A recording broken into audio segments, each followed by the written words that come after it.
내가 이르노니 너희는 성령을 따라 행하라. 그리하면 육체 욕심을 이루지 아니하리라. 육체의 소욕은 성령을 거스르고 성령은 육체를 거스르나니 이 둘이 서로 대적하므로 너희가 원하는 것을 하지 못하게 하려 함이니라. 너희가 만일 성령의 인도하시는 바가 되면 율법 아래 있지 아니하리라. 아멘. 성령 하나님을 따라 행하셔서 원하시는 것을 꼭 이루시길 축복합니다. 인사합시다. 성령 하나님을 따라 행해서 원하시는 것을 꼭 이루시기를 축복합니다. 아멘. 유미자매가 원하는 건 그냥 우리 김상문 형제가 빨리 오는 거죠. 예, 좀 더 퇴근 일찍 하고 성령 하나님을 따라 행하면 그런 날이 속히 올 줄 믿습니다. 예, 우리 상문 형제 올해가 39예요? 40이에요? 아직 30대요? 잘났습니다. 가끔 헷갈려가지고. 예. 자, 우리가 이제 영으로 행하는 내용을 들어야 되는데, 예수님 믿는 사람들, 또 예수님을 잘 믿고 열심히 교회 생활 하려는 사람들은 이 복음을 그러니까 조금 부족하게 들었다, 혹은 좀 잘못 들었다. 그래서 거룩해야 된다라는 강박이 좀 강해요. 그래서 기도해야 된다, 예배해야 된다 이러면서 이게 이제 거룩해지는 어떤 조건인 거죠. 근데 이게 참 좋은 거 아닙니까? 내가 거룩하고 싶다. 내가 더 예배하고 더 봉사 많이 하고 성경을 더 많이 알아서 거룩해지고 싶다. 이건 참 좋은 말인 것 같은데 이게 신앙에 상당한 걸림돌이 돼요. 왜냐하면 일부 때 나눈 대로 내 힘으로 이걸 이루려고 하는 이런 이제 옛사람의 성품이 막 올라오기 때문에 하나님의 은혜로 되네. 그러니까 예배는 좋아서 해야 되는 거고 기도도 예수님 보고 싶어서 해야 되는 거예요. 연애를 하는데 조건적으로 연애를 해서 10번 보면 사랑하는 거고 뭐 10번 안 보면 날 안 사랑하는 거야. 이러면 너무 힘들죠. 요즘에 이제 뭐 젊은이들끼리 하는 얘기 중에 뭐 왜 카톡에 답장을 안 해? 뭐 왜 나를 왜 니라고 불러? 뭐 이런 자매를 만나면 형제들이 너무 힘들죠. 우리가 신앙생활 그렇게 하면 안 되는 거예요. 하나님이 좋으니까 하나님 보고 싶으니까 기도를 막 그러니까 얼마 전에 찬양 형제가 회개 기도를 했는데 하나님 피곤해서 더 기도해야 되는데 피곤해하기 때문에 더 기도 안 해서 죄송합니다 이렇게 기도하더라고요. 그러니까 피곤하니까 더 기도해야 된다는 건 뭐냐면 하나님 너무 보고 싶어서 그런 거 있잖아요. 이제 막 이 첫사랑 같은 거 막 마음이 뜨거울 때 먼데도 막 집 앞까지 바래다 주고 또 그렇게 하루 종일 만나는데 또 전화해서 뭐 잘 들어갔냐 쓸데없이 통화하고 이런 게 다 자원하는 마음 아니겠습니까? 신앙에 그런 요소가 있어요. 그러니까 내가 거룩해졌다는 믿음을 갖고 기도가 좋아지는 거죠. 거룩하다는 믿음이 있으니까. 물론 가요 들을 수 있습니다. 근데 거룩하다는 믿음이 있으면 가요보다 찬송이 너무 달콤하고 너무나 아름다운데 왜 내 귀를 괴롭히는 가요를 들어? 뭐 이런 식으로 이제 우리의 인생이 바뀌는 것입니다. 그래서 거룩은 강박이 아니라 마치 그 뭐 부모님을 사랑하는 아이가 부모님 안에서 이렇게 자유를 누리듯이 우리가 이 거룩한 믿음을 충분하게 가지면 충만하게 가지면 이제 영으로 살아가게 되는 일들이 이루어진다. 그래서 문제는 뭐냐면 이제 아까 그래서 김상문 형제가 지금 39이에요. 그러니까 나이가 제일 정량화하기 쉬우니까 그래서 39라는 캐파가 있단 말이에요. 그러면 최소한 39로 성령 충만해야 되는 거예요. 김상문의 지식, 김상문의 경험, 김상문의 능력, 김상문의 뭐라 그럴까요? 또 뭐 인생의 여러 가지 이제 소양들이 있겠죠. 그런 것들을 다 적어도 채우는 39의 성령 충만함이 있어야 되는데 우리가 이제 구하지 않고 깨어있지 않으니까 에베소서 말씀대로 데살로니가 전서 말씀이죠. 성령을 소멸하고 에베소서 말씀대로 성령을 근심하게 해서 김상문 형제가 영으로 살려면 성령 충만 39가 돼야 돼요. 저는 47이니까 저는 성령 충만 47인데 저는 또 목사니까 더 이 성령 충만이 이제 뭐 10배, 30배 더 요구되는 거겠죠. 그런데 내가 그렇게 하지 않으면 김상문이 예배를 더 열심히 해서 거룩해지려고 노력하고 이러는 겁니다. 그리고 저는 뭐 제가 이제 뭐 의무나 책임을 갖고 거룩해지려고 노력하고 이렇게 되는 거예요. 그래서 여러분 욥기의 복음이라고 말씀드렸는데 성령 충만하셔야 됩니다. 성령 충만. 성령 하나님으로 충만해져서 아 내가 거룩하구나. 어제 잠깐 신집사님하고 얘기했는데 새해 소원 뭐 이제 물어보거나 그러진 않고 서로 오래 아니까 항상 오매불망 사업하는 거거든요. 이 허윤실 집사님 저 밑에 계신데 이런 얘기는 이제 허윤실 집사님 안 들을 때 해야 돼요. 사업을 하고 싶어서 저도 그래서 기도하고 있어요. 아 신집사님이 사실은 이게 서울에 올라와서 공부도 하고 또 뭐 여러 가지 이제 치열한 삶을 살아왔어요 지금까지. 그게 뭐냐면 정말 이제 경영학과도 이제 졸업 그러니까 이제 공부했고 해서 하고 싶은 거예요. 하고 싶은 거예요. 근데 이제 하나님께서 요구하시는 건 뭐냐? 그만큼 성령 충만해야 되는 거예요. 그만큼 성령 충만. 그러니까 제가 이제 신입사님 오랫동안 보면서 그 특징이 하나 있어요. 스트레스를 받으면 바로 축농증 같은 비염 현상이 일어나면서 몸살 감기가 와요. 그러니까 뭐 그게 크게 문제가 있거나 객관적으로 볼 때 되게 힘든 일이 아니더라도 신집사님이 좀 예민한 편이거든요. 예민한 편이라서 그 신집사님의 어떤 이 신경적인 차원의 어떤 끈을 딱 건드리면 신집사님 바로 오더라고요. 그만큼 민감하게 성령 충만해져야 돼요. 안 그러면 신집사님 사업하다가 진짜 더 마음이 힘들어지거나 더 고생하게 되는 거예요. 성령 충만해서 여러분들의 삶에 능력 주시는 자 안에서 모든 것을 감당하시기를 축복합니다. 성령 충만해야 돼요. 이것이 어떻게 보면 성경의 모든 계명을 하나로 오늘 우리에게 필요한 계명이 뭐냐? 성령 충만함입니다. 성령 충만함. 그런데 주님께서 에베소서에서는 성령의 충만을 받으라 이렇게 말씀하셨지만 직접 말씀하실 때는 뭐라고 하셨냐면 서로 사랑하라 이렇게 말씀하셨어요. 서로 사랑하라. 이건 교회 안에서 우리가 교회가 되는 걸 말씀하신 거예요. 서로 사랑하는 거예요. 사랑하기 싫을 때도 있겠죠. 그러나 예수님께서 우리 주인이시기 때문에 서로 사랑하라. 이 서로 사랑하라가 분명히 로마서 13장 10절 그리고 야고보서 2장 9절 율법의 완성이래요. 그러니까 서로 사랑하면 성령 충만해지는 거예요. 여러분 서로 사랑하시기 축복합니다. 근데 서로 사랑하는 게 어떤 거냐? 잘해주고 내가 애쓰고 수고하는 게 아니라 교회가 되는 거예요. 그 유란자매가 지난주에 다 공동체가 다 유란자매를 버리고 다 이제 자기 갈 길 가서 혼자 남았다. 근데 저도 지난주에 무슨 생각으로 있었는지 좀 이제 광고를 하려고 했거든요. 오늘 서유란 혼자밖에 없습니다. 여러분 설거지 좀 도와주셔야 됩니다. 광고를 했어야 되는데 제가 까먹은 거예요. 그러니까는 점심 먹고 제가 그릇을 이제 치우러 갔는데 서유란자매가 왜 광고를 안 해주셨어요, 목사님? 저밖에 안 남았지 않습니까? 미안하더라고요. 그런데 이렇게 보니까 앨런도 도와주고 있어, 경섭이도 도와주고 있어, 막 주의자매도 도와주고 있어. 여러분 교회가 되면 그냥 서로 사랑하는 게 이루어진 것입니다. 서로 사랑은 예수님께서 그러셨잖아요. 내가 너희를 사랑한 것 같이 너희도 서로 사랑하라.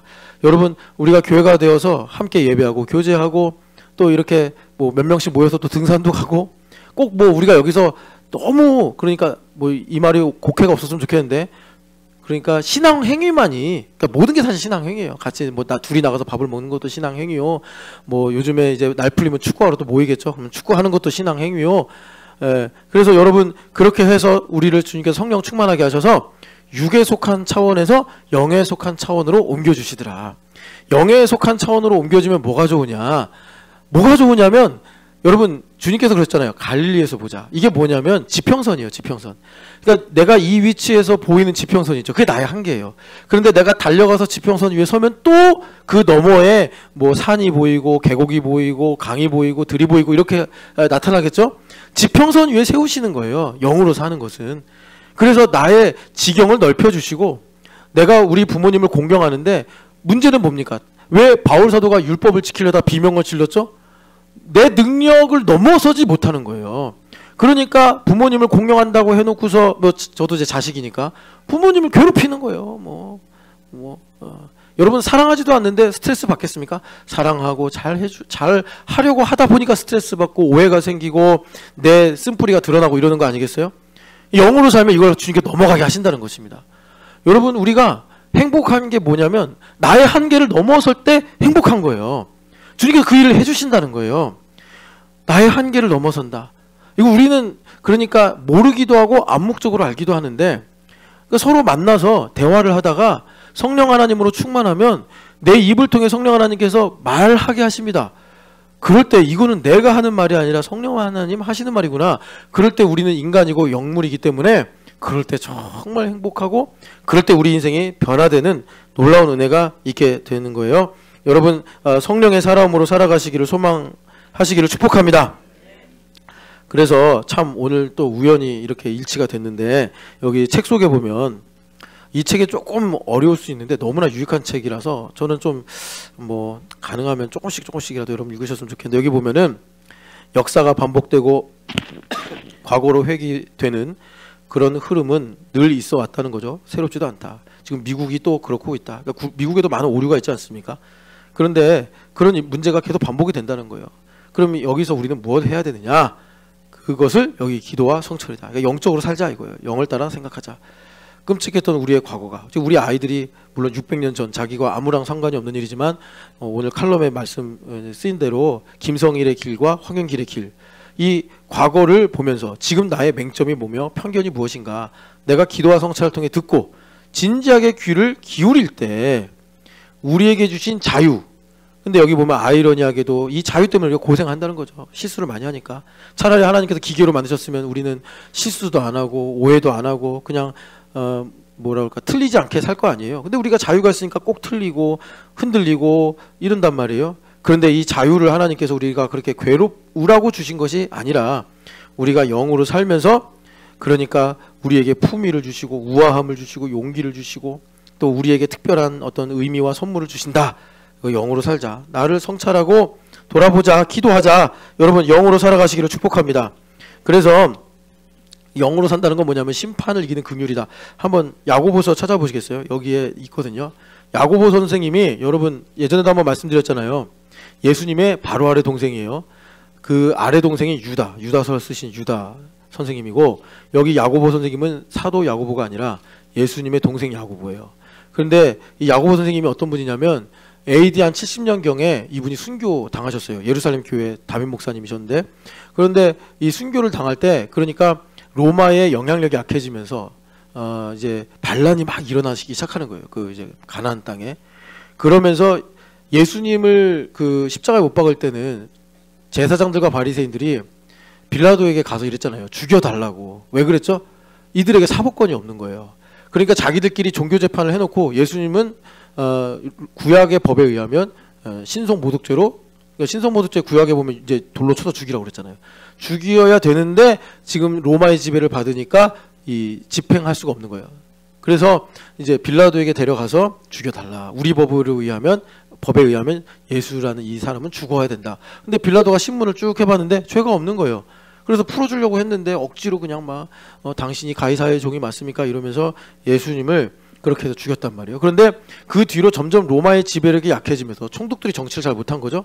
그래가지고 스데반도 즉결 심판으로 죽어버리고, 또 야고보 선생님도 이제 AD 70년경에 그렇게 이 광기에 의해서, 군중 심리에 의해서 순교를 당합니다. 그런데 그 예루살렘 도시에 있었던 그래도 깨어있는 유대인들은 기독교인들을 핍박하는 것은 동의했지만 그 기독교인들 중에 야고보는 그렇게 하면 안 된다라는 그런 뭐라 그럴까 주장을 했어요. 왜냐하면 자기들이 봐도 야고보가 너무 훌륭하신 거예요.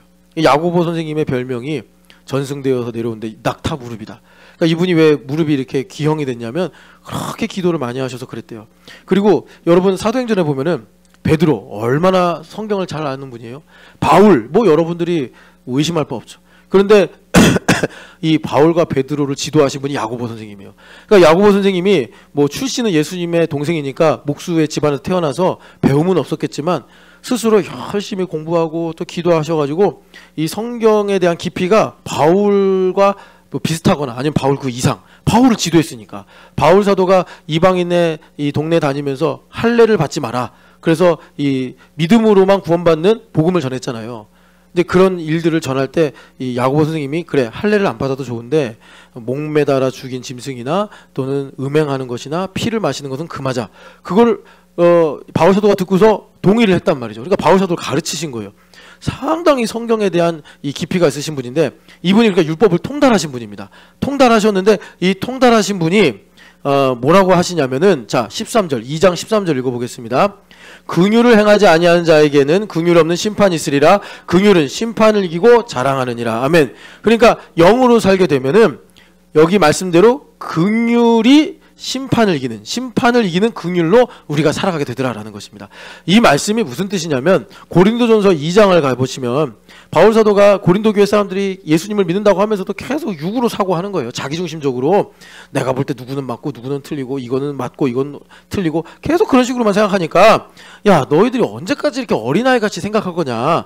너희들이 신령한 사람이 돼야 되지 않냐. 언제까지 교회 다니면서 그렇게 삐지고 상심하고 뭐 자기 마음에 안 든다고 그러고 언제까지 그럴 거냐. 고린도 교회가 그런 문제가 있었잖아요. 그래서 너희들이 신령한 사람이 돼야 된다라고 하시면서 15절 2장 15절 읽어보겠습니다. 신령한 자는 모든 것을 판단하나 자기는 아무에게도 판단을 받지 아니하느니라. 아멘. 그 신령한 사람이 뭐냐? 심판을 이기는 긍휼로 사는 거예요. 이 심판을 이기는 긍휼로 산다. 이게 뭐냐면 아까 말씀드린 대로 이런 겁니다.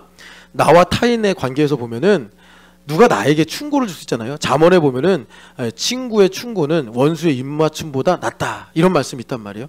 그러니까 교회 다니면서 우리가 좋은 말도 들어요. 성령 하나님의 축복과 위로와 뭐 여러 가지 참 아름다운 말들 듣지만 또 우리 주님은 우리의 거룩에만 관심이 있으시니까 나를 축복하시려고 나에게 충고도 하신단 말이에요. 들으면 아픈 거예요. 들으면 쓰린 거예요. 이제 그런 음성도 듣게 하신다는 것입니다. 그럴 때 신령한 사람은 어떻게 된다는 거예요? 정죄를 안 받는다. 정죄를 안 받는다. 그러니까 내가 듣기 싫은 말을 들어. 그러면 내 마음이 굳어지고 저 사람이 미워지고 억울해지고 또 반격하고 싶고 내 주장을 막 펼치고 싶은데 신령한 사람은 그런 모든 가운데서 하나님의 뜻과 섭리를 발견하기 때문에 그것을 하나님의 채찍으로 받아들여서 믿음이 성장하는 기회가 되는 거예요. 그게 신령한 사람이요. 심판을 이기는 긍휼로 살아가는 것입니다. 그러니까 내 마음에 안 드는 말을 누가 할 때마다 속상하고 또 흔들리고 왜 그런 거죠? 육에 속한 사고를 가지고 있는 거예요. 그리고 타인에게 말을 할 때는 어떻게 되는 거죠? 모든 것을 판단하나 그러니까 무슨 말이냐면 내가 그러니까 정죄하는 말이 아니라 심판을 이기는 긍휼로 말하기 때문에 자비와 용서로 말을 하게 되는데 자비와 사랑으로 그렇게 되면 어떻게 되냐? 이런 거예요. 그러니까 말하자면 맨날 좋은 말만 한다. 이게 아니라 여러분들 잘 생각해봐요. 성령 하나님 충만하게 되면 지혜가 임하거든요. 그게 잠언의 내용이에요. 지혜가 임할 때 잠언에서 여러분 그 이제 성찰하는 지혜도 있고 또 방금 전에 말씀 우리가 이제 인용한 채찍을에 맞는 지혜도 있고 그러니까 이게 하나님께서 훈계하신다는 겁니다. 그리고 어떤 지혜가 있냐면 꼭 여러분들이 이 지혜를 가지기 원해요. 왜냐하면 정말 이 땅에서 우리가 예수님 믿고 잘 살아야 되고 저는 거기에 관심이 있어요. 여러분들이 예수님 믿고 잘 사는 거에 관심이 있어요. 그래서 아까 1부 때도 어떤 분들이 정말 잘 살고 싶으니까 이러는 거예요. 하나님 내 인생에 되는 게 없습니다. 그러면 진짜 다람쥐가 쳇바퀴 굴리듯이 안 되는 굴레에서 계속 달리기만 한단 말이에요. 제발 그 쳇바퀴에서 나와야지 여러분 좋은 데로 갈 거 아니에요. 그러니까 내 인생은 왜 이렇게 안 풀립니까? 이렇게 기도하면 안 되고 하나님 내 인생은 예수 그리스도로 충분합니다. 내 인생 여기서 살다가 지옥 갈 죄인의 인생인데 예수님을 만나게 하셨으니 그 이상 내가 뭘 바라겠습니까? 해야지 우리 하나님께서 포도원도 주시고 감람원도 주시는 거예요. 신명기에 있는 말씀 아닙니까? 저는 여러분들이 영으로만 잘 살기를 바라지 않고 요한 3서처럼 내 영혼이 잘된 것 같이 범사에 잘되고 강건하기를 원하노라. 이 조영규 목사님이 그 순복음교회 개척하시면서 복음을 전한 거잖아요. 여러분 그렇게 여러분들의 삶에 영과 육이 형통하시기를 축복합니다. 그러려면 이 뭐라 그럴까 이 뭐 하여튼 안 풀리는 인생 이렇게 생각하시면 안 되고 예수님을 만났기 때문에 하나님 저는 형통한 인생이요 반드시 정말 대통한 인생입니다. 이렇게 고백을 하실 때 하나님께서 우리 인생에 개입을 하셔서 일을 하실 수가 있다라는 거예요. 그래서 그러려면 어떻게 되느냐? 여러분 하나님께서 말씀으로 세상을 창조하셨잖아요. 그러니까 우리도 말로 인생이 풀린단 말이에요. 그러니까 육에 속한 사람은 아이고 뭐 말을 해야 뭐가 달라질까? 그러니까 보이는 것만 보니까 그렇게 맨날 원수막에다 속는 거예요. 여러분 주님께서 말로 세상을 창조하셨어요. 그래서 이사야서 59장 뭐라고 그러세요? 이사야서 60장 처음에 일어나라 빛을 발하라고 일어나라 빛을 발하라 하기 전에 뭐라고 그러세요? 주님께서 나의 말을 너의 입에 두었다 그러시잖아요. 나의 영을 너에게 두었고 내 입의 말을 너에게 두었다. 그러니까 우리가 어떻게 해야 되겠어요? 성령 하나님으로 충만해서 지혜롭게 어떻게 말을 해야 돼요? 때에 맞는 말을 해야 돼요. 때에 맞는 말. 예수님 믿는 사람들 중에 육에 속한 사람은 맞는 말을 하는데 때는 아니야. 그러니까 맞는 말인데 때가 아니니까 어떻게 되겠어요? 상대방이 기분이 나쁜 거죠. 때에 맞는 말을 해야 된단 말이에요. 때에 맞는 말. 여러분 그렇게 해서 인생에 하나님께서 새 일을 이루시는 은혜가 임하시기를 축복합니다. 그래서 바라기는 여러분들이 성령 충만해져서 정말 어떤 말을 해도, 어떤 상황에서 어떤 말을 해도 자비로, 치유로 흘러가는 인생 되시기를 축복합니다. 자, 그래서 오늘 이제 영적 사고 마지막 이 설교인데 쭉 우리가 교회됨 40일에서 들어왔으니까 6에서 0으로 가야 된단 말이에요. 6에서 0. 그러니까 6에서 0으로 가는 게 뭐냐? 6에서 0으로 가는 거. 참 성경에 많은 내용이 나와 있는데 일단은 몇 구절만 찾아보고 여러분들에게 말씀을 드릴게요. 고린도전서 2장을 펴셨으니까 3장 1절을 한번 읽어보겠습니다. 형제들아, 내가 신령한 자들을 대함과 같이 너희에게 말할 수 없어서 육신에 속한 자 곧 그리스도 안에서 어린아이들을 대함과 같이 하노라. 아멘. 그러니까 여기 보니까 이제 고린도 교회 사람들에게 신령한 자를 대함과 같이, 신령한 자를 대한다라는 건 뭐냐면 2장 6절을 가보세요. 그러나 우리가 온전한 자들 중에서는 지혜를 말하노니, 이게 온전한 자와 신령한 자가 같은 의미입니다. 예, 이제 어린아이와 반대가 되는 거죠. 이 온전한 사람들에게는 바울 사도가 지혜를 말한다. 근데 이 지혜는 뭐냐면 감추어진 지혜예요. 그러니까 여러분들이 이렇게 이해하시면 됩니다. 어린아이들하고 말할 때 어른이 말하는 건 아이들이 이제 잘 이해가 안 되죠. 왜냐하면 어른의 수준에서 얘기하니까 아이들에게는 감추어진 느낌이에요. 당장 아이들한테는 뭔가 보여줘야 되고 증명을 해야지 얘네들이 이해를 하고 좋아하거나 뭐 또 그거의 효과를 누리는데, 어른 입장에서 이 아이들한테 말하면 애들은 자기가 원하는 얘기를 해도 믿지를 못하거나 이해를 못해서 그 지혜 자체가 감추어진 거예요. 그런데 신령한 사람이 되고 온전한 사람이 되면 바울 사도가 이제 하나님의 뜻을 가르쳐 주는데, 그것이 육에 속한 사람에게는, 어린아이 같은 사람들에게는 감추어진 지혜이나 온전한 자들 중에서는 보이지 않아도 들리지 않아도 내 의지와 감정, 생각과 반한 일이라 할지라도 그게 하나님 뜻이구나라고 믿어지고 깨달아지는 이런 일들이 있다, 바울 사도가 말씀하시는 거예요. 그러니까 여러분들 잘 아시잖아요. 베드로가 예수님께서 처음으로 내가 그리스도다라고 말씀하시면서 내가 잡혀서 고난당하고 십자가에서 죽은 다음에 3일 동안 있다가 부활할 것이다 라고 말씀을 하니까 이거 얼마나 중요한 순간입니까? 예수님께서 3년 동안 베드로를 계속 제자로 가르치시고 어느 정도 이제 됐다, 이제 예수님 떠날 때도 가까이 왔다 하시니까 주님께서 이제 베드로를 불러서 내가 그리스도야. 그래서 그리스도라고 주님께서 말씀하시면서 얘기하신, 전하신 유일한 내용은 고난당할 거다, 죽을 거다, 이 얘기였어요. 그런데 이게 베드로의 생각과 반하는 거예요. 그러니까 베드로가 뭐라고 그러냐면 그러실 수 없습니다 그러면서 마태복음 16장 23절에 예수님을 꾸짖었다, 항변했다 그래요. 도를 넘는 거예요. 선을 넘어버리는 거예요. 그러니까 예수님께서 이제 제사도를 말씀하신 거예요. 자기를 부인하고 십자가를 지고 그래야지 너가 나를 따라오지, 그러지 않으면 계속 내가 뭘 하려고 할 때마다 너는 싫어요, 왜 그래요, 이건 틀렸어요, 원하지 않아요, 뭐가 이래요 이러면서 계속 사람의 일만 생각하고 하나님의 일은 생각 못한다, 이렇게 말씀하시는 거예요. 똑같이 이제 바울 사도가 감추어진 하나님의 지혜를 말해야 되는데 고린도 교회 사람들이 여전히 보이는 것에만 치중하고 자기 입장에만 치중하고 자기 생각만 강한 거예요. 그러니까 자기 생각에 다르고 자기 생각에 반하면 틀렸다고 생각하고 기분이 나쁘고 마음이 굳어지니 바울 사도가 어떻게 한다고요? 육에 속한 자고 그리스도 안에서 어린아이들을 대하는 것 같이 하고 있다. 이거를 이제 여러분 잘 아시겠지만 히브리서 5장 내용으로 가면은 너희들에게 젖이나 먹이고 있다, 젖이나. 그러니까 이제 한 12개월, 생후 12개월 될 때까지는 젖을 먹이는 거예요.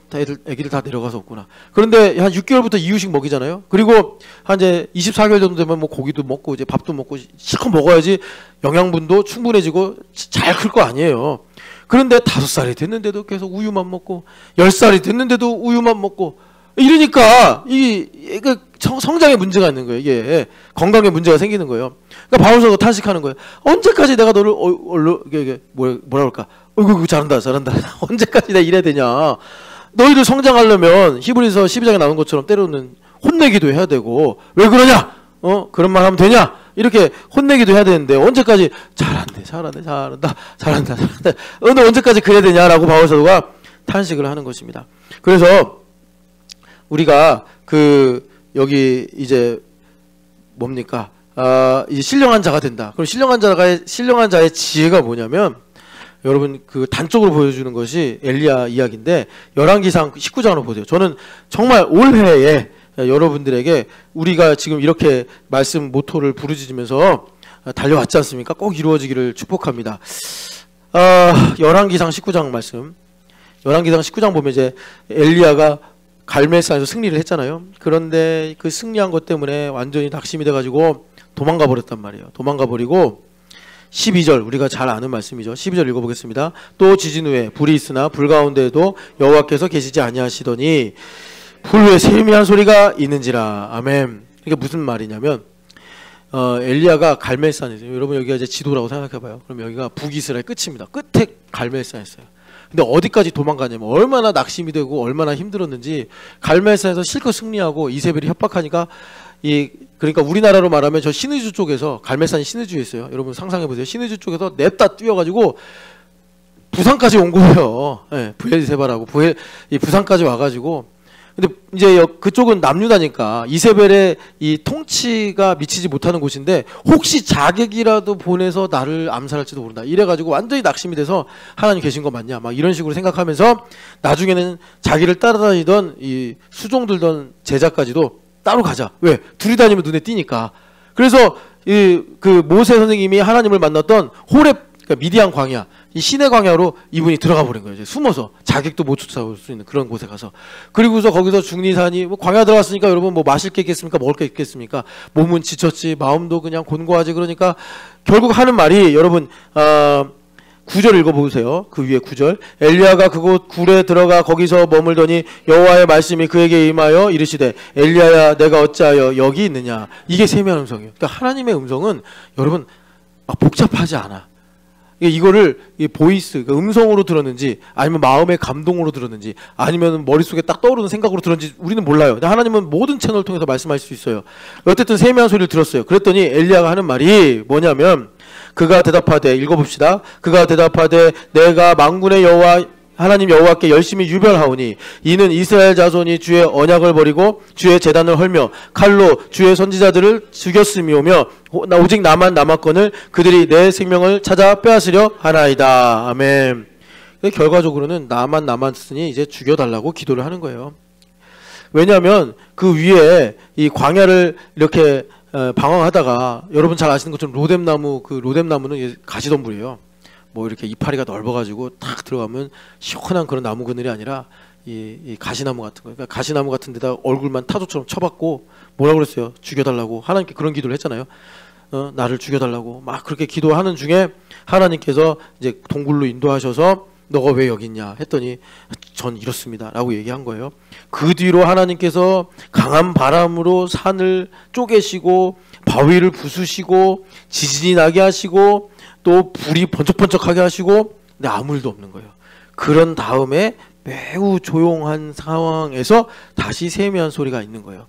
그래서 그 세미한 소리가 임하니까 엘리야가 방금 읽은 말씀대로 13, 14절에 하나님께서 너가 왜 여기 있냐 하고 하니 14절에 똑같이 답했어요. 저만 남았습니다. 근데 여기서 중요한 건 뭐냐면 여러분 똑같은 말을 마치 데칼코마니 같이 하나님께서 세미한 소리를 중심으로 해가지고 이렇게 보여주고 계시단 말이에요. 세미한 소리가 임하니까 여러분들 아시겠지만 19장 15절 이하에 하나님께서 행하실 새 일들이 보이기 시작해요. 그러니까 우리가 어떤 책을 읽다가 놀라운 지식을 발견하면 알키메데스인가요? 유레카 하면서 뭐 이렇게 부피를 가지고 금이 얼마인지를 찾아내는 공식을 발견한 거잖아요. 그런 유레카 같은 믿음의 눈이 열려서 아 지금 하나님께서 이렇게 일을 하고 계셨구나, 이렇게 일을 해 가실 거구나, 이러한 하나님의 뜻과 계획을 발견하게 되어 나의 생각과 관점이 완전히 그러니까 여러분 그 Y축이 있으면 Y축의 왼편은 마이너스, Y축의 오른편은 플러스잖아요.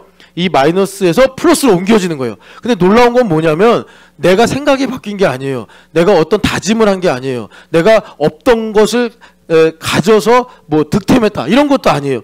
그런데 하나님께서 세미한 소리로 나의 삶의 하나의 축을 딱 그으시는 거예요. 그리고 내가 분명히 마이너스 축에 있었는데 이 축을 중심으로 딱 옮겨버리신 거예요. 그러니까 내가 보는 모든 게 다시 다 플러스가 돼버리는 거예요. 이게 세미한 음성입니다. 이것이 성령 하나님 주시는 지혜예요. 지금까지 내가 되게 걱정만 있었는데 주님께서 세미한 음성으로 뭐 말하자면 너 왜 여기 있냐, 너 뭐하고 있냐, 너는 누구냐, 뭐 예수님께서 제자들에게 질문한 것처럼 너희는 나를 누구라 하느냐, 뭐 이렇게 주님께서 아니면 여러분들이 읽으신 성경 들으신 성경 중에 너는 내 것이다 이렇게도 말씀하실 수도 있고 아니면 하나님은 전능하신 분이기 때문에 길게 말씀 안 하세요. 그냥 유라나 이렇게도 말씀할 수 있어요. 그런데 유란자매가 뭐 집이 한 채 생긴 것도 아니고 뭐 그렇다고 해서 갑자기 뭐 월급이 확 늘어난 것도 아니고 그리고 없던 게 생긴 것도 아닌데 하나님의 세미한 음성이 딱 들리면 이것이 예수님 말씀하셨잖아요. 영이요 생명이라 해서 축이 하나 딱 거지면서 완전히 새로운 차원으로 내가 옮겨지게 되는 것입니다. 여러분 이 신령한 자가 발견하고 깨닫고 소화할 수 있는 지혜를 가지시기를 축복합니다. 이 지혜, 이것이 영적인 사고예요. 세상 사람들은 내가 무슨 뭐 아파트를 사서 돈을 많이 불리고 주식을 해서 돈을 많이 벌리고 사업을 해서 성공해서 내가 뭐 이런 열매를 맺고 이러면 내 인생이 바뀌어지겠지. 아니에요. 하나님의 우린 영물이란 말이에요. 영물. 하나님의 세미한 음성이 들리면 하나님께서 내 삶에 이런 일을 행하시는구나 하면서 새로운 차원이 열리면서 우리에게 하나님께서 능력도 주시고 지혜도 주시고 힘도 주시는 거예요. 컴퓨터가 이제 마침 들어오는데 설악산이 그런 세미한 음성을 듣는 거예요. 소청의 그 가파른 이 바위, 이건 통역하지 마세요. 소청의 가파른 바위를 올라가면서 아 여길 또 왜 왔을까? 그럴 때 이제 주님께서 커비타야 이렇게 말씀하신다고. 커비타야. 그러면 커비타가 그때 이제 축이 하나 딱 생기면서 인생을 새롭게 보는. 그래서 여기 말씀대로 나를 도와주셔서 나를 자라가게 하시고 커비타가 자라가게 된다고. 이건 통역해 주세요. 예, 그리고 커비타에게 하나님께서 커비타가 정말 공부 잘해요. 그래서 연구도 잘하고 있다고 제가 들었는데 그 연구에 대한 이제 논문도 잘 쓰게 하실 거고 믿음을 더 크게 하셔서 커비타의 모든 인생에 새로운 일들 하나님께서 주실 줄 믿습니다. 커비타가요 영적 자산이 되게 많아요. 너무 훌륭한 부모님을 하나님 주셨었고 그리고 또 이제 그 말미암아 또 커비타에게 하나님께서 하신 일들이 많아요. 커비타가 하나님의 그 커비타 캠퍼스 미션 하고 싶다고 그랬잖아. 그지? 하나님께서 그 목적을 이루게 하실 줄 믿습니다. 꿈이 많은 딸이에요.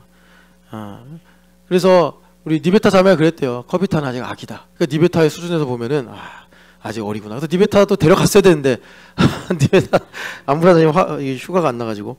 자 여러분 갈라디아서를 돌아가 보세요. 이제 육에 속한 사고와 영에 속한 사고가 뭔지 정확하게 아셔야 되는데 갈라디아서를 4장을 보면은 여러분이 갈라디아라는 거는 경상도 전라도 같이 큰 행정구역이에요. 갈라디아는. 그러니까 갈라디아 교회다 그러면 갈라디아에 뭐 도시가 많을 거 아니에요. 그런 모든 교회들을 포함하는 겁니다. 그러니까 갈라도는 뭐 예를 들어 경상도 이런 큰 행정구역. 예? 뭐라고요? 그런 걸 좋아하지 말고 새겨들어야지. 꼭 그런 것만 좋아하고. 그러면 이제 갈라디아 지방에서 바울 사도가 사역하실 때 대표적인 도시가 어디였냐면 비시디아 안디옥이에요. 사도행전 보면은 밤빌리아 산맥을 넘어가서 이제 도달한 곳이 비시디아 안디옥인데 이 비시디아 안디옥에서 큰 붕이 일어났어요. 그런데 여기 어떤 사연이 있냐면 밤빌리아 산맥이 이 무슨 뭐 태백 산맥 이런 걸 비교가 안 됩니다. 뭐 고도가 4,000m고 거기 이제 산을 넘어갈 때 그 마가 요한 마가서 쓰신 분이죠. 마가복음. 이분이 수행원으로 따라갔다가 엄마 보고 싶어요 하고 도망간 데가 밤빌리아 산맥이에요. 그래서 나중에 바나바 선생님하고 이 바울 사도가 헤어지게 된 이유가 마가 때문에 아닙니까? 그런데 그 밤빌리아 산맥을 넘어가면서 바울 사도가 그 갈라디아서의 기록을 보면은 심각한 질병을 얻었대요. 아무래도 뭐 노상에서 자야 되지, 이슬 맞아야 되지, 뭐 그 4,000m 그 산 올라가는 게 고산병도 있을 거고 얼마나 힘들었겠습니까? 근데 이 두 분이 그걸 넘어가지고 비시디아 안디옥까지 간 거예요. 가서 복음을 전하는데 그런데 뭐 바울 사도가 막 이렇게 외모가 뭐 믿을만하고 뭐 이렇게 건강해 보이고 매력적이고 그랬으면 좋겠는데 그냥 그 산맥을 넘어온 지 얼마 안 돼가지고 핍절하고 막 허리는 꼬부라지고 여러분들 그 바울 영화 보면은 하도 고난을 당해서 다리를 절면서 척추가 휜 모습으로 나오잖아요. 이제 그렇게 볼품이 없었단 말이에요. 바울 사도가. 심지어 눈은 무슨 질병을 얻었는지 보이지도 않는 그런 상태였어요. 그런데 이분이 회당에서 그냥 하나님에 의해서 복음을 전했는데 성령 하나님 의지해서 복음을 전했는데 부흥이 엄청나게 일어난 거예요. 그 이면의 내용이 뭐냐 봤더니 비시디아 안디옥이 식민지인데 로마 사람들이 지배하는 거예요. 근데 그 비시디아 안디옥에 수백 년 동안 원래 정착했던 원주민들이 있었어요. 그러니까 식민 지배를 받으니까 너무나 힘들고 어려운 거예요. 그런데 그들이 그런 고난 속에서 자기들과 함께 더불어 사는 유대인들을 보면서 저들처럼 우리도 살았으면 좋겠다. 이 삶이 흠모가 되는 거예요. 그래가지고 유대인들이 어떻게 그렇게 다르게 사나 봤더니 아, 쟤네들은 유일신을 믿네. 여호와 하나님을 믿네. 그래가지고 자기들도 이제 제우스나 뭐 아테네나 뭐 이런 신들 다 버리고 여호와 하나님만 섬기고 싶은데, 아니 유대인들이 말이에요, 바리케이트를 딱 치고 니들은 할례를 받지도 않고 이방인들이기 때문에 못 들어와 해가지고 회당 바깥에서, 마치 옛날에 성전의 뜰 밖에서 이렇게 까치발로 하나님의 영광을 보듯이 그들이 회당 바깥에서 귀동냥하면서 어떻게 하면 우리가 저 아브라함의 복을 받을 수 있을까 계속 이렇게 고대했는데, 아니 어디서 그 설교자가 왔다는 거예요. 그래서 회당에서 탁 이제 바울 사도가 힘든데 겨우 기어가는 목소리로 이야기를 하는데, 여러분 한번 볼까요? 그 사도행전 한번 보세요. 이건 너무나 감동적인 장면이기 때문에 우리가 같이 보면 참 좋은데, 그 사도행전 어디냐면요, 13장 보면은 13절 읽어보겠습니다. 바울과 및 동행하는 사람들이 바보에서 배 타고 밤빌리아에 있는 버가에 이르니, 그러니까 이제 밤빌리아까지 온 거예요. 그래서 요한이 도망갔어요. 밤빌리아 산맥이 너무 무서워가지고. 그래가지고 이제 바울 사도는 대쪽 같은 분이라 아유 저 나쁜 놈 하고서 다시는 안 본다 그랬는데, 바나바 선생님은 또 참 이 긍휼의 사도 아니십니까? 그래서 이 요한을 그러니까 이제 가르치고 살려서 이제 마가복음을 쓰게 한 거예요. 나중에 바울 사도가 노년에 마가밖에 없다 막 이런 얘기 또 하잖아요. 그러니까 한 수 배운 거죠. 그런데 이때 여기서 이제 14절 보면은 비시디아 안디옥에 들어가서 회당에 딱 있는데, 회당장들이 바울 사도 당신이 좀 유명하다고 하는데 한번 설교해 보시오 했어요. 15절에. 그래서 16절에 바울이 일어나서 손짓을 하며 자 봐봐요. 손짓을 하면서 이스라엘 사람들과 및 하나님을 경외하는 사람들. 이 사람들이 비시디아 안디옥에 살던 원주민들이에요. 그러니까 이 사람들에게 손짓을 하는 거예요. 자기들이 그렇게 하나님의 은혜를 바라고 아브라함이 받은 복을 자기도 받기를 원하는데, 유대인들은 너희들 할례도 안 받았고 부정한 놈들이니까 들어오지 마 했는데, 바울도 손짓을 하면서 하나님을 경외하는 사람들아, 감동을 받은 거예요. 쭉 하나님 말씀을 전하시는데, 자 26절 읽어보겠습니다. 형제들아, 아브라함의 후손과 너희 중 하나님을 경외하는 사람들아.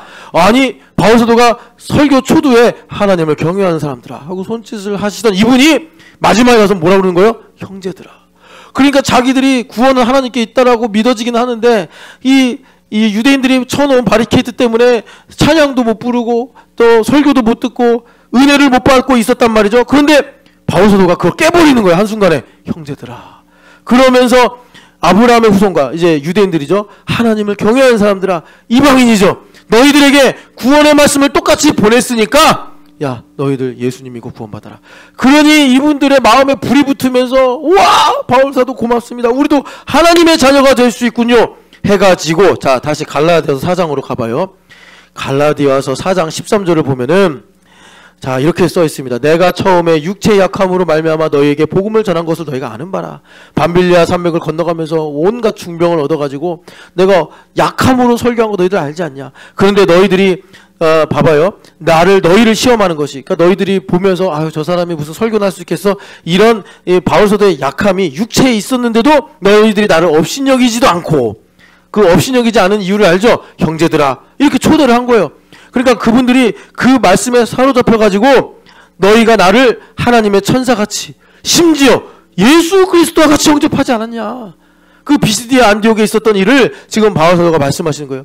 그러면서 너희가 지금 받은 그 복이 어디 있냐, 이제 복이 지금 없다는 거예요. 너희들 그렇게 나를 환영하면서 하나님의 말씀을 받아들이지 않았냐. 내가 그때 기억을 하는데 증언하노니 15절 보니까 그때 너희들은 나한테 눈이라도 빼주려고 했다. 바울 사도가 얘기하는 거예요. 그 비시디아 안디옥 회당에 있었던 부흥의 추억을 얘기하는 것입니다. 이렇게 해서 하나님께서 갈라디아 사람들에게 복음을 주신 거예요. 자 이게 무슨 말이냐. 갈라디아 사람들의, 비시디아 안디옥 사람들의 인본적 동기, 니드가 있었어요. 근데 하나님께서 그 니드를 정확하게 접촉하시면서 그걸 복음의 동기로 삼으신 거예요. 지난주에 말씀드린 것처럼 김민중 목사님 어린 시절에 그렇게 가난했는데 교회를 반대했다는 거죠. 나는 죽어도 교회 안 가. 친구가 와서, 선생님이 와서 인중아 교회 가자, 너 교회 가서 말씀 배우자. 저는 안 가요. 예수 싫어요. 교회 싫어요. 교회 나빠요. 계속 그러고 있었는데 너무나 가난하니까 과일도 못 먹고 사는 거예요. 어느 날 소문을 들었는데 성경학교가 열린다. 안 가. 재수없어. 딱 그러고 있는데 복숭아를 준다. 복숭아 먹고 싶다. 그래가지고 이분이 이제 머리가 좋아서 어렸을 때부터 머리가 좋았어요. 그래가지고 어린 시절에 영악하게 나는 복숭아만 먹고 절대로 예수님은 안 믿는다. 절치부심하고 마음에 딱 결심을 하고 교회 가서 모든 찬송과 레크레이션과 설교를 다 인내하고 마침내 이제 마지막에 공과 공부할 때 간식 주잖아요. 보통 복숭아를 탁 이제 받은 거죠. 됐다. 목표를 이루었다. 이제 집에 가야지. 다시는 교회 안 와야지 하면서 교회 당문을 나서면서 복숭아를 깨물을 때 내일도 와야겠다. 이게 김인종 목사님 회심의 간증이에요. 그러니까 하나님께서 우리에게 이런 인본적 동기, 우리가 가지고 있는 인간적인 필요를 접촉점으로 삼아서 우리에게 복음을 주시고 은혜를 경험하게 된다는 것입니다. 이게 어린아이 같은 신앙이에요. 이게 육에 속했지만 거듭나서 그리스도인이 된 상태라는 것이죠. 그런데 지금 바울 사도가 이 복이 어디 있느냐라고 말씀하시는 것은 더 이상 이렇게 많은 신앙생활을 할 수가 없다. 너희들이 옛날에 내가 갔을 때 형제들아, 하나님을 경외하는 사람들아, 이렇게 초대하면서 그것이 너희들이 수십 년 동안 기다렸던 복음의 이 갈망과 딱 접촉점을 일으키면서 야, 정말 내가 바울 사도의 복음을 받아들였겠다 하던 그 말하자면 어떤 면에서 순수한 거죠. 그런 것들이 이제 너희들이 사라졌다. 그래서 말씀하시는 해결책이 뭐냐면 5장 16절에 성령을 따라 행해야 된다라고 말씀하시는 거예요. 성령을 따라 행하라는 것은 무슨 말이냐면 너희들이 이제는 어떤 감동을 받고 충격을 받고 기적을 체험하는 것이 아니라 아까 엘리야 선지자가 경험한 것처럼 불 가운데서 하나님 만나고 지진 가운데서 하나님 만나고 강력한 힘 가운데서 하나님을 만나는 것이 아니라 일상 속에서 일어나는 세밀한 음성을 들어서 성령 하나님의 감동을 받아서 우리가 그러니까 이제 그 은혜를 누려야 된다라는 것입니다. 여러분 이거 영에 속한 사고가 이해가 되십니까? 이거 말씀드리려고 제가 길게 얘기한 거예요. 그러니까 이런 겁니다. 성령 하나님의 감동을 받는 거는 승민자매가 아까 딱 오니까 예성이가 왔다 갔다 하는 거예요. 예성이가 승민자매 품에 딱 안기더라고요. 그런 게 성령 하나님의 음성이에요. 예. 거기서 주님께서 세미한 음성을 듣게 하셔서 나로 전혀 다른 차원을 열어주시더라라는 것입니다. 그래서 성령 하나님의 감동은 어떤 힘이 있냐면 하나님의 뜻이 있어요. 이 뜻이 이루어져야 하나님께서 나에게 복을 주실 수 있는데 내가 항상 이제 우리 율법 아래 갇혀 있으니까 여기 보면 율법 아래 있지 아니하니라 18절 있잖아요. 우리는 항상 율법 아래 있어요. 갇혀 있어요. 내가 보지 못한 건 우리는 몰라요. 경험하지 않은 거 몰라요. 그런데 하나님은 어떤 분이에요? 전능하신 분이니까 하나님은 늘 새 일을 행하세요. 그러니까 항상 내가 모르는 일을 하시는 거고 내가 맛보지 못한 일을 하시는 거예요. 그러니 하나님께서 나에게 복을 주시려고 새 일을 행하시면 창조적인 일을 하시면 항상 나랑 부딪혀요.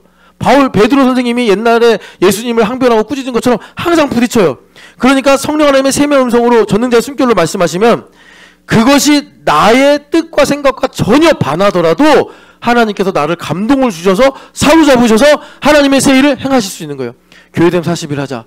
나는 새 일을 생각하지 못하기 때문에 나 작년에 했는데 또 해야 돼요 하면서 어떻게 하면 도망갈까? 어떻게 하면 안 할 수 있을까? 이런 생각을 하는데 성령 하나님의 세미한 음성이 들리면 축을 바뀌어서 주님께서 축을 옮기셔가지고 내 의지와 생각과 전혀 다르게 주님께서 40일을 행하게 하실 수도 있고 주님께서 내가 사랑하기 싫은 사람을 사랑하게 하실 수도 있고 내가 도저히 감사할 수 없는 일을 감사로 고백하게 하시면서 내 일에 정말 내 인생에 새 일을 이루어 주시는 것입니다. 여러분 이런 성령 하나님의 세미한 음성을 들으시기를 축복합니다. 자 그러면 여기가 육에 속한 사람이고 여기가 영에 속한 사람이에요. 주님께서 지금 이렇게 갈라디아서를 보니까 옮겨주시는 거 아닙니까? 바울사도가 고린도전서 3장에 너희가 계속 어린아이 같아서 시리얼만 먹으면 어떡하냐, 닭갈비도 먹고 또 소갈비도 먹고 그래야 되는데 단단한 음식 맛없는 것도 먹어야 되는데 언제까지 그렇게 맨날 달달한 초코만 먹을 수 있느냐 주님께서 말씀하시는 거예요. 여기로 이렇게 옮겨야 되는데 옮기는 게 뭐냐면 4장 28절 갈라디아서 4장 28절입니다. 같이 읽어보겠습니다. 형제들아 너희는 이삭과 같은 약속의 자녀라. 아멘. 이거예요. 약속의 자녀라. 약속의 자녀라. 약속의 자녀가 뭐냐면 여러분 29절 30절 같이 읽어보겠습니다. 그러나 그때 육체를 따라난 자가 성령을 따라난 자를 박해한 것 같이 이제도 그러하도다. 그러나 성경이 무엇을 말하느냐? 여종과 그 아들을 내쫓으라.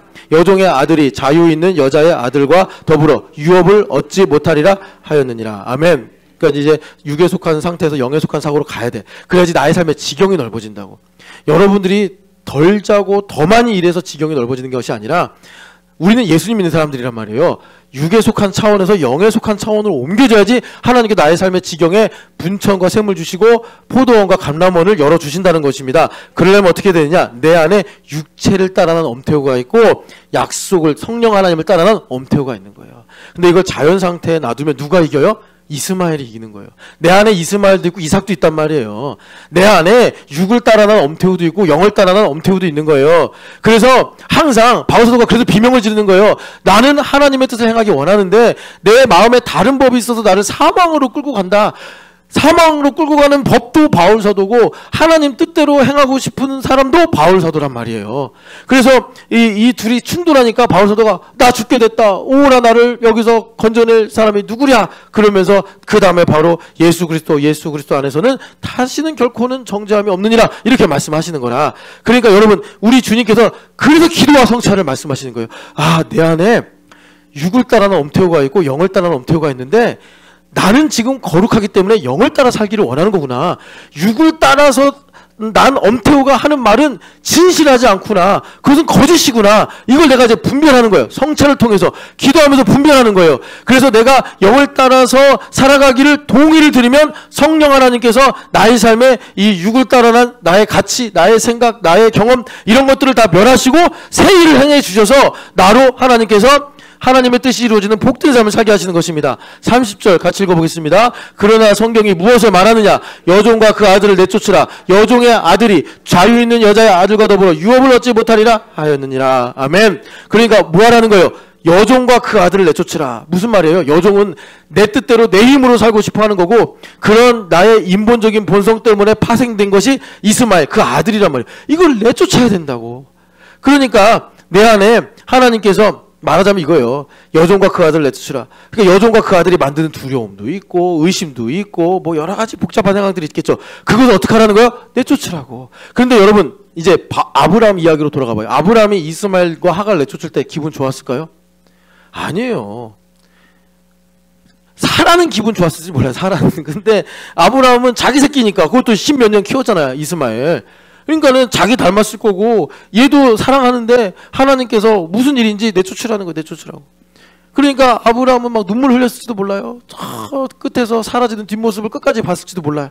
우리에게 육을 따라는 엄태우에 대한 나의 애착이 그렇게 크다는 거예요.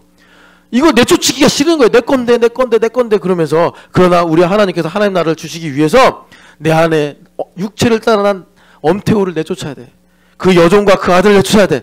예. 하나님의 나라의 유업을 받을 수가 없어요.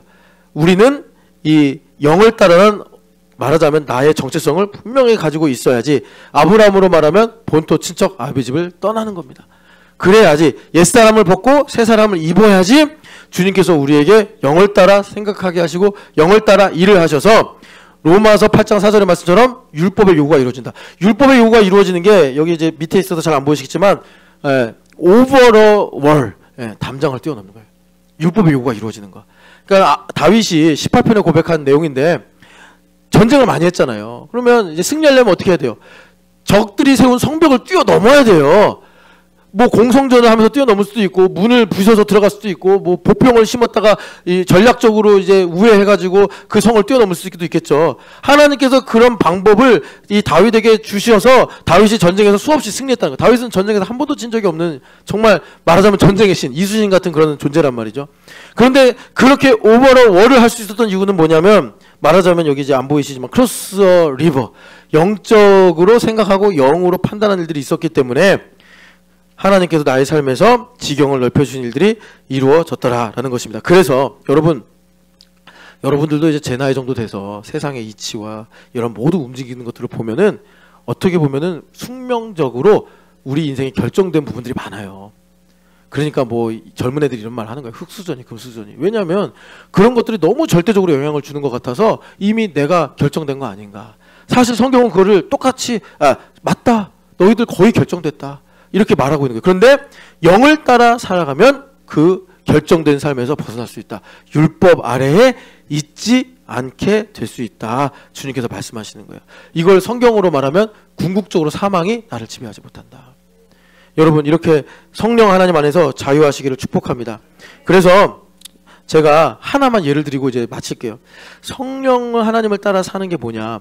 우리 교회에서 내가 구원받은 분명한 증거가 뭐냐라고 말할 때 이 얘기 하잖아요. 말씀을 송이꿀처럼 사모한다. 그러니까 말씀을 송이꿀처럼 사모한다는 건 뭐냐면 이제 우리 교회를에서 이제 정량화 해가지고 딱 말하는 게 구약 3장, 신약 3장을 읽는다. 이걸 안 하는데 하나님께서 사업에 성공을 주시거나 뭐 문제를 해결해 주시거나 그러면 오히려 그것이 좋은 일이 아니다. 그러니까는 멀쩡히 성실하게 잘 살던 사람이 뭐 로또를 맞아가지고 인생이 파멸되는 그런 참 인생에 어려운 일이 생길 수 있다. 그러니까 하나님은 인내하시면서 너가 성경을 구약 3장, 신약 3장까지 읽을 때까지 기다려 주시는 거야. 하나님께서 보고 주고 싶으신데 하나님은 인내하게 하시면 안 돼. 하나님은 또 우리 사랑하셔서 오래 참으시긴 하지만 목사님 저는 지금 몇 년째 3장 다 읽고 있는데 왜 안 돼요? 왜 안 돼요? 하는 요 때문에 안 되는 거예요. 왜 안 돼요? 이렇게 말하면 안 되고 그렇게 읽게 하시니까 감사합니다 하면 하나님께서 하시는 거예요. 하나님은 중심을 보시는데 아니 솔직히 말해서 3장 읽는 거 여러분 어려운 거 아닙니다. 그거. 예, 여러분 다른 종교 가서 수행하는 사람들 그 종교만의 어떤 그 종교적 가치가 있잖아요. 그거를 위해서 수행하는 사람들은 이거 3장 읽는 거 야 기독교 니들이 진리라면서 고작 그 3장 읽으면서 말이야 너희들이 무슨 뭐 경건하니 진리를 알고 있니 그러냐. 여러분 이단에 간 사람들도 우리보다 더 지독하게 성경을 봐요. 그러니까 여러분들이 3장 읽으면서 마치 하나님께 내가 대가를 치렀는데 왜 안 해주십니까 이런 식으로 얘기하면 하나님께서 다 이미 아시기 때문에 그래서 안 되는 거야 라고 답을 주시는 거예요. 그런데 여러분 잘 들어보세요. 3장 읽는 게 그러니까 우리가 성령 하나님을 따라 읽을 수도 있고 육을 따라 읽을 수도 있어요. 그러면 이런 겁니다. 셈의 음성을 들으면서 성령 하나님을 따라서 성경을 읽는 것은 뭐냐면 자 성경을 읽어야지 하는 사람이 있고 성경을 읽어야겠다 하는 사람이 있어요. 이 두 차이를 아는 사람이에요. 성경을 읽어야지 이건 육을 따라 행하는 사고일까요? 영을 따라 행하는 사고일까요? 호우성 대답해봐요. 성경을 읽어야지 이게 잘하네. 요번에 몇 프로 나왔어? 아무리도 안 들어갔어? 그럼 솔직히 말해서 성경 읽고 살아요?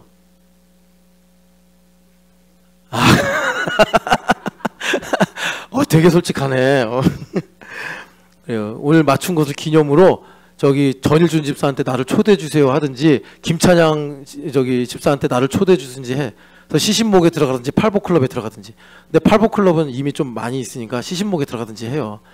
거기서도 보면은 박형석 개과천선 해가지고 성경을 열심히 읽고 있어.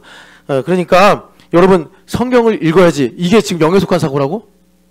육에 속한 사고 제대로 대답했네. 이게 육에 속한 사고예요. 성경을 읽어야겠다. 성경을 읽어야겠다는 건 뭐냐면 나는 지금 이 일을 할 계획이고 저것을 할 계획인데 성령 하나님께서 항상 그러신 건 아니에요. 마음에 감동을 주셔서 태우야 지금 성경 먼저 읽어. 주님 저는 지금 이거 신방 준비해야 되는데요. 주님 저는 지금 주말 캠프 할 일이 많은데요. 성경 먼저 읽어.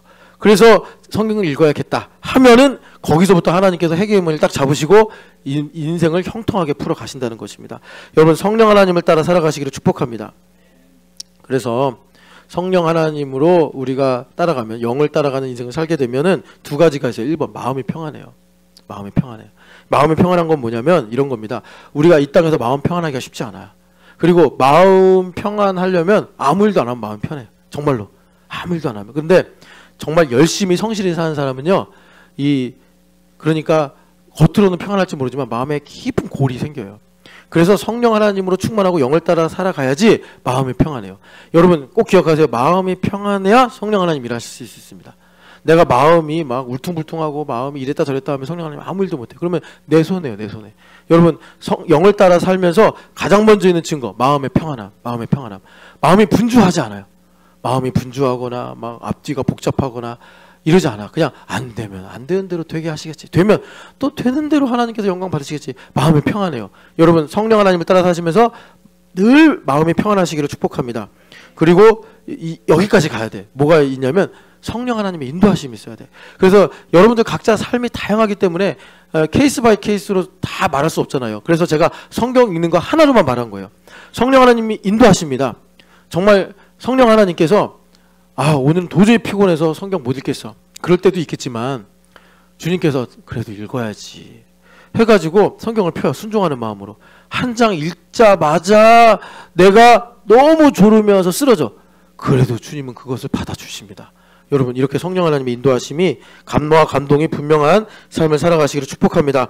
우리 같이 기도합시다. 하나님, 신령한 사람이 되기를 원합니다.